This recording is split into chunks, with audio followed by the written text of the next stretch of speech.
you build a community?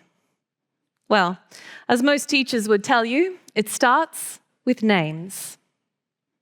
If you're in a group setting, a classroom, a club, or a choir, for example, is it important for the others there to know your name? Most of us would say, yes, it is important. In group situations, others knowing our name can make us feel more comfortable, more invested, more confident, and more cared about. So, seeing as we're here in a group setting today, let's do a little community building. I will give you 10 seconds to exchange names with someone sitting near you. Someone you don't already know, no cheating. When I get down to 1, stop talking. Ready? Go. 10, 9, 8. 3, 2, 1, stop. Thank you very much. My name is Vicky. It's a pleasure to meet you. So, learning each other's names is our starting point for creating connection. And universities face a crisis of connection these days. Research shows that students report feeling disconnected, isolated, disengaged, and under enormous pressure.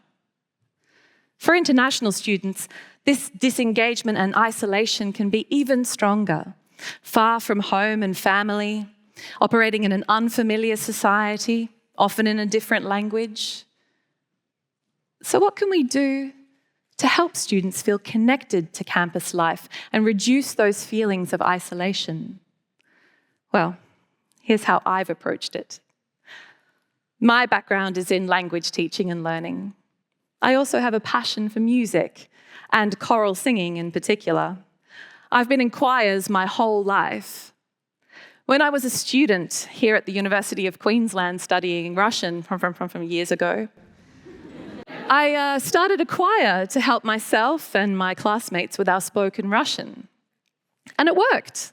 It not only aided in our language learning, but it also fostered that connection amongst classmates. Nowadays, I'd be hard-pressed to have a lengthy conversation with you in Russian, but I could absolutely sing you at least a dozen different folk songs. That little Russian choir experience really informed my practice as a language teacher over the years. Singing in a second language enhances linguistic competence. It helps us to improve our spoken language, both the speech production aspect, the mechanics of how we talk, and our speech performance, our intonation, our expression and fluency. Learning songs in another language also exposes us to new vocabulary and expressions in an authentic context, that lovely sociocultural aspect of language learning. But what's the advantage, though, of singing in a choir? Well, this is where we come back to this idea of community and connection. Group singing has many well-established benefits. Can I get a show of hands here? Okay. Who here has been in a group singing situation before? Could be a choir, but it could be a karaoke session, or at a concert, or at a sports event, or with friends and family at a party. Okay, so most of us. Think back to a time when you were in a group singing situation. Feel the feelings that you felt then, and consider what might be the benefits of singing in a group. Let's see if we're thinking on the same wavelength here. For starters, group singing is uplifting. It can be emotionally cathartic. It can also be incredibly empowering, especially for those of us who wouldn't otherwise be confident singing solo in front of others. Singing in an activity like a choir is also social. It connects us with other people. We meet and get to know new people. We walk into the rehearsal space and be greeted by name by all our friends. We work together as a team towards shared goals, and we support, encourage, and praise each other's efforts. And we socialize, both in rehearsal and outside of it. So you can see how an activity like a choir can be an effective way to build community on campus and connect students.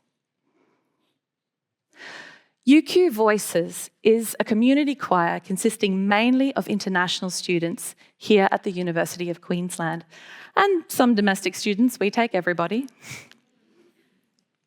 We operate through the School of Psychology, and we started as a way of addressing these issues of disconnection and isolation for international students here at the university. In our research over the last couple of years, we've been comparing UQ Voices students with other UQ international students who didn't join the choir. What we found is that the choir students reported an increase in their sense of belonging. Their feeling of being welcome on campus increased over time compared to the students who did not participate.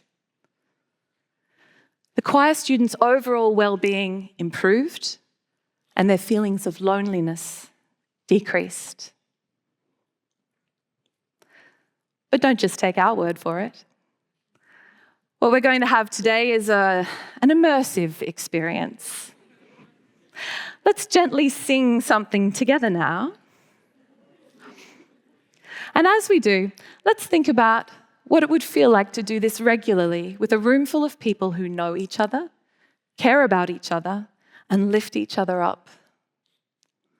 Before we sing, turn back to your new friend, the one whose name you learned earlier, and show that person, using only your face, how you feel about the prospect of singing just now in this room with all these people. Ready? Go. Show them your face.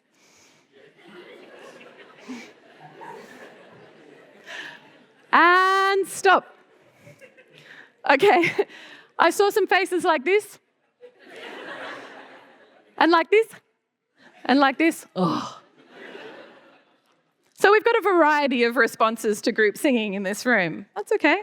No worries. Let's see how it feels. Ready to sing with me?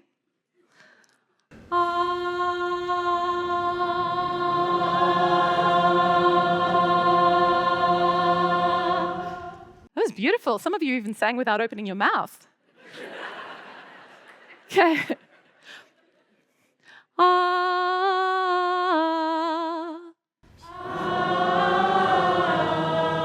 Beautiful.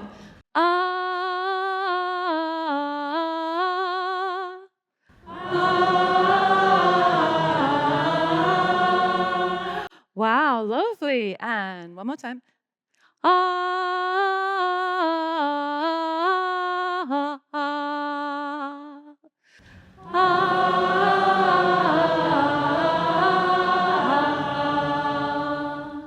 Oh, that was nice. Now let's put some words to it. Yeah? Okay. But you have to sing loud and fill the room. Fill the room. Okay. The words are, yes, we are all united in song. I'll sing it, then you. Ready? Yes, we are all united in song. Yes, we are all united in song. Lovely. Give yourselves a little clap. Woo! Remember that. You're going to need it later. Okay. Before we continue, turn back to your new friend and tell them in one word how that felt to you. Go. One word.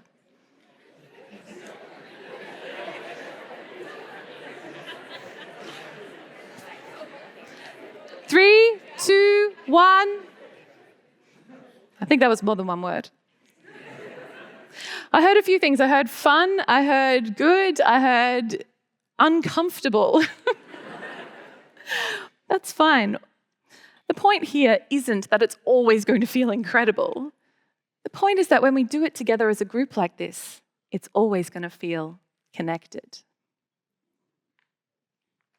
So you can see how choirs are a powerful tool for creating connection. But how do we do it?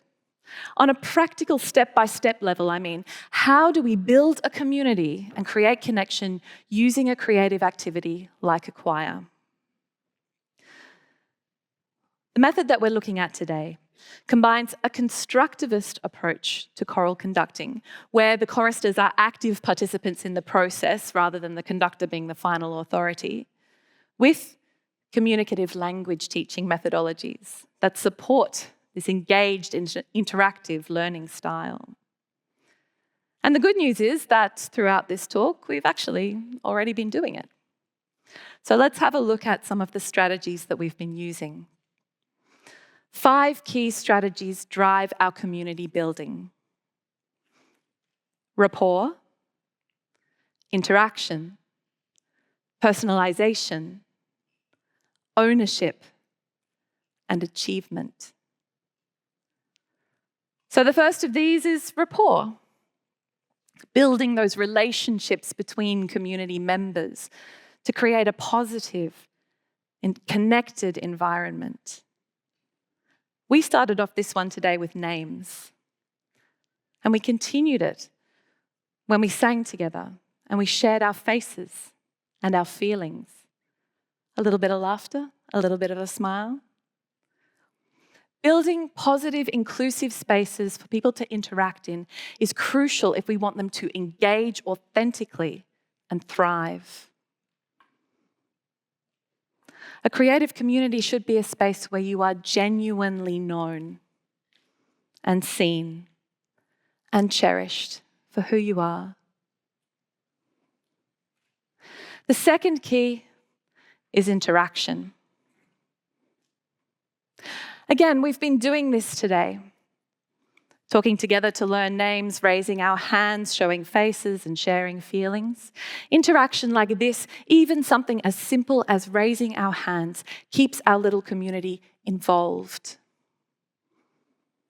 Pair work and group work with shared, clear goals keep us focused and working together as a team. In a choir, this looks like choristers doing warm-up exercises in pairs, or the different vocal sections working on their parts together autonomously. When it comes to the motivation to participate, the key is personalization. When we raised our hands earlier to indicate what kind of group singing we've done before, we were starting to personalize this experience for ourselves. We've also been considering today our own personal response to singing. In our choir, we do a lot of personalization of learning. It is really important for students to have a personal response to the music that we're exploring together. Autonomy is crucial here too. Students have choices about the songs we sing and how we learn them. And they know that all suggestions will be taken seriously and workshopped together. Leading on from this idea of participation is that of ownership. Owning the community. Our community is essential to our investment in its continuation and success.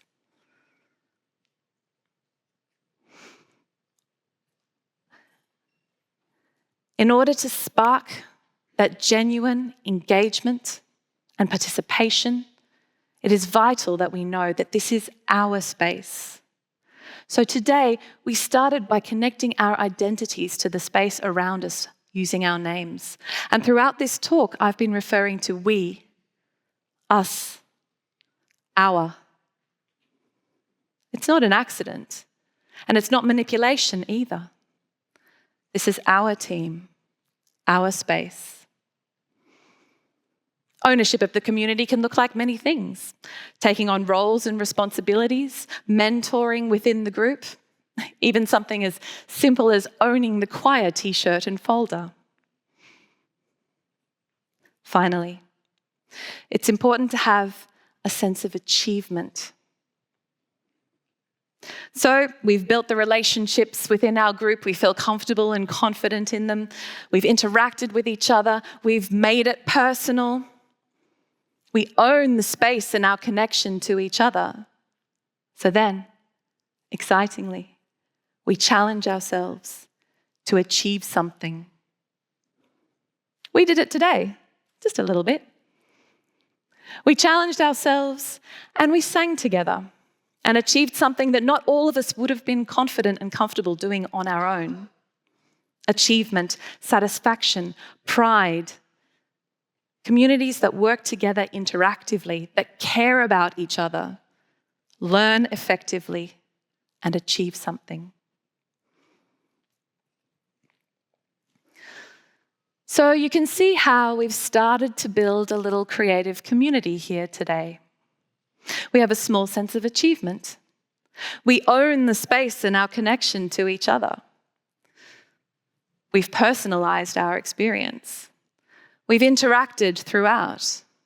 And it all started with the most basic of rapport-building exercises, learning each other's names.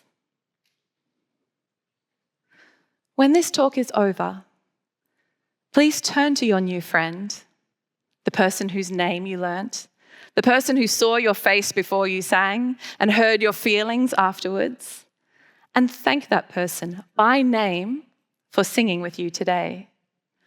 If you've forgotten their name, just ask it again. There's no shame in that. Where you take these ideas from there is up to you.